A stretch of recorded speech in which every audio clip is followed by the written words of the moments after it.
Hello, and welcome to this 8th video in the Rxindi tutorial series. In this video, we'll briefly go over the options in the Rxindi panel menu, we'll show some quicker ways to write statements, and we'll have a look at the script statement. Let's start with the menu. The menu is in the top right part of the Rxindi panel. Click it to reveal the following options. Help. Click this to open the manual in a new window.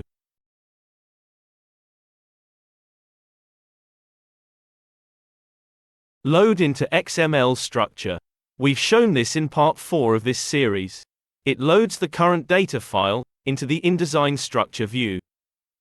Reinitialize. Clicking this reloads the Rxindi extension.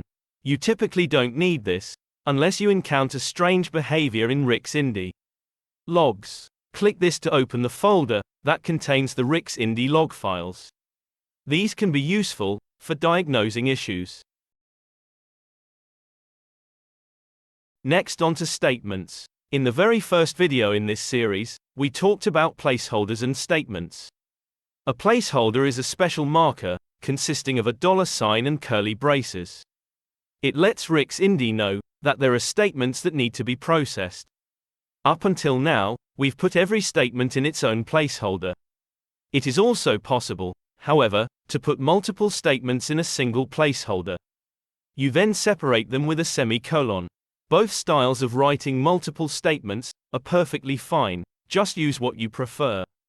Note, however, that if you want actual content, like text or images, in between statements, you always have to split these up into multiple placeholders. When you're editing Rxindi statements in a smaller text frame or table cell, you might run into the issue that due to the length of the statements, the text no longer fits. While you can, of course, temporarily make the frame bigger while you're editing the statements, this is not always ideal. An alternative solution is to use InDesign's Story Editor for this. The Story Editor opens in a separate window and always shows all content of a text frame using a uniform text style. To open the Story Editor, select a text frame, and then go to the InDesign menu and select Edit. Edit in Story Editor. Or use the associated keyboard shortcut. Finally, let's talk about scripts. InDesign has very powerful, built-in, scripting capabilities. By using the Rxindi script statement, you can tap into this power. It allows you to execute custom scripts during the processing of a document. While we're not going to explain how to write scripts in this video, we will show you how to execute them. If you want more information on the general topic of scripting in InDesign, please read up on it in the official documentation from Adobe.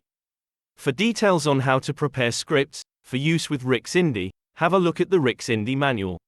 Scripts have to be placed on your computer in the same folder as the template document, or be placed in a subfolder called Scripts. You can then execute a script using the Rxindi script statement, #. The first argument is the script name, which is the same as the script file name, without extension. This is the only required argument. The second argument can be a target frame name. The reference of this frame is passed to the script, which can then perform actions on it. Anything from the third argument on is passed straight on to the script as arguments.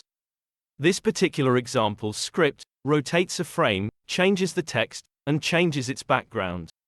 As scripts have access to anything in the document, you can of course do much more elaborate things. And that wraps it up for this video. Thank you for watching, and goodbye.